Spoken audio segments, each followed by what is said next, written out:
Joe, thank you for taking time to talk with me today. We've spoken many times over the years about nuclear situations around the world, and this situation in Ukraine right now with the Zaporizhzhia nuclear power plant is it's almost mind-boggling when you take a look at it.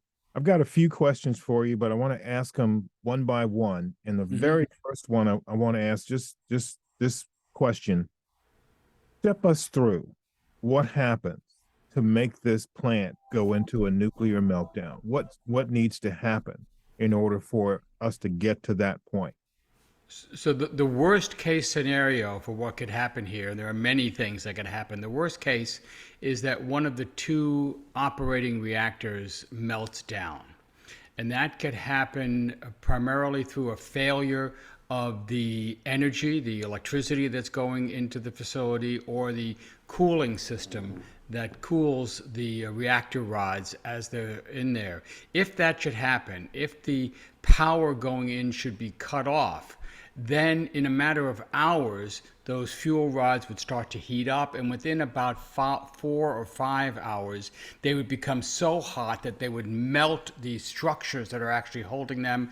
They would become a molten radioactive core that would burn through the reactor containment vessel, drop onto the floor of the reactor, and probably burn through that concrete that's shielding the reactor at this point. They call this the China syndrome because theoretically that molten radioactive metal could burn all the way down to China. It probably obviously wouldn't get there, but it would then enter the ground and the contamination would start to spread into the area and into hundreds of square kilometers around the plant. An even worse case scenario could be that during this meltdown, there's actually an explosion that blows the roof off, and you have a radioactive plume that would spread tens of thousands of kilometers. Now, this is the largest nuclear power plant in Europe, it's my understanding.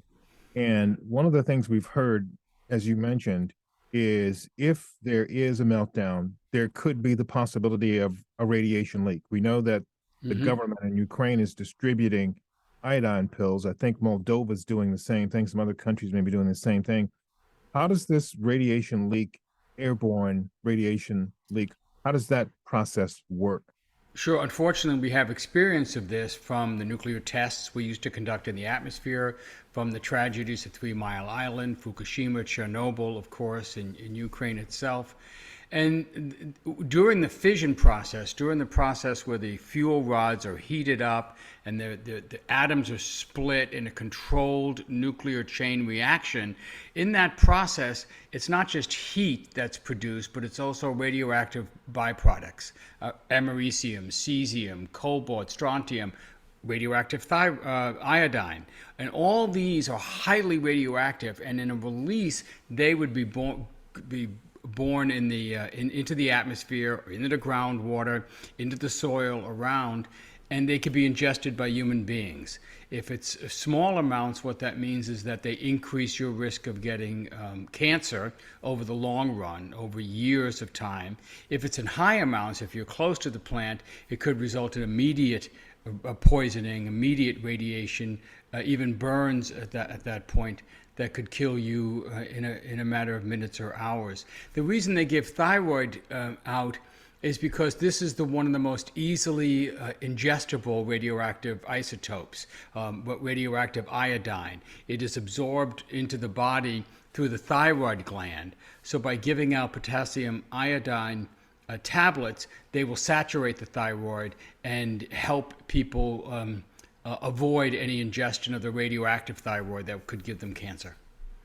So the process of this uh, radiation getting into the groundwater is one thing. Getting out into the environment through the air is another thing. How does the wind work here? Because we keep hearing that this could spread via the wind across Yes. Europe. How does that work? Sure. The radioactivity, the plume is like smoke. It'll be carried according to which way the wind is blowing. It could be localized. If it's not a very windy day, then most of that radiation would be right around the site of the incident. But if there's an explosion, if it's brought into the higher atmosphere, in that case, the winds could carry it west into Europe itself or east into Russia. So Russia is a potential, or Russians are potential victims of any radiological disaster at Zaporizhzhia. So how long does if this were to take place, this kind of radioactive leak through some kind of plume, et cetera, or the water system situation? First of all, let's just look at the air. How long is this a risk? Well, the intense radioactivity lasts days or weeks, and as you go on, all this fades, and you get more low level radioactivity. Still a risk, but not as deadly, not as likely to cause cancer. But all this would take place. I would say you would probably be looking at areas, if they're contaminated like this, they'd be uninhabitable for months, and in some areas close to the plant, you're looking at years. At Chernobyl, which is the most serious radioactive crisis we've ever had, there are still no-go zones 30 years later around Chernobyl. Yeah, I think the Red Forest was one of those places. And Yeah. early in the war, we realized that some of the Russian and Belarusian troops, and I'm not sure, I'm assuming that this was ignorance that got them into that situation. Um, but we could end up with something like that around this plant, maybe. Well, that's right. So in this war, the Russians took the Chernobyl plant. It was along their axis of the offensive. And the soldiers were told to dig trenches, defensive positions in the plant, in radioactive soil. So these people have now gone home and they are ill. They are ill because of that exposure from the soil. So that's the kind of thing you have. Fukushima, same thing. There were still areas around that facility in Japan, which are still no-go zones. They tend to be concentrated right around the facility. That's where you'd get the most radiation. But in the immediate aftermath, months, a few years, wherever the plume went, that would be areas where certainly human beings would not want to go. So you, through your work with Carnegie and Plowshares and everything you've done throughout your career, how would you assess this situation right now compared to other things you've seen? This seems like a very, very dangerous situation. How would you assess this? Unprecedented, completely preventable, and extremely dangerous. We're hanging by a thread here. Unprecedented. No nation has ever invaded, attacked, occupied the civilian nuclear power facility of another. No nuclear civilian power facility has ever been in a war zone before. Dangerous. There are multiple ways that this could end in a disaster very quickly. I mean, right off the bat, just the occupation of the plant and forcing the Ukrainian technicians to work at gunpoint completely stresses out the staff. They do not have secure communications. They don't have secure power. They don't have secure spare parts. Operating a nuclear power plant in the best of times is tricky. Under these conditions, you're almost guaranteed that something will go wrong. And then, on top of that, the Russians move artillery and rocket units into the base, turning it into a military base, and begin firing from the base and are firing around the area. And it's some of that Russian firing around the area that has knocked out the power lines. And on over Friday, for briefly, the entire plant, for the first time ever, was cut off from the external power grid. And that could lead to the kind of nuclear meltdown that we talked up at the very beginning. So all of this is extremely dangerous. You can imagine 5, 6 different ways that this could end up. And we haven't even talked about the spent fuel that is stored there. Hundreds of tons of fuel rods taken out of the reactor, stored in concrete casks that could be breached by even heavy machine gun fire. That could be another source of radiation leaks.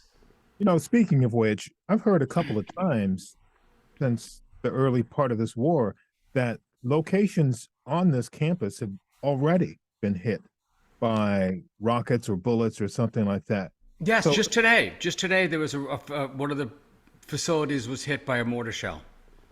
yeah, so it seems to me, Joe, that you can't keep connecting and disconnecting these reactors to the power source, which, cooling has to be constant. Is that right? You can't keep connecting and disconnecting. And when you do that, that may lead to this uh, meltdown that you're talking about, right?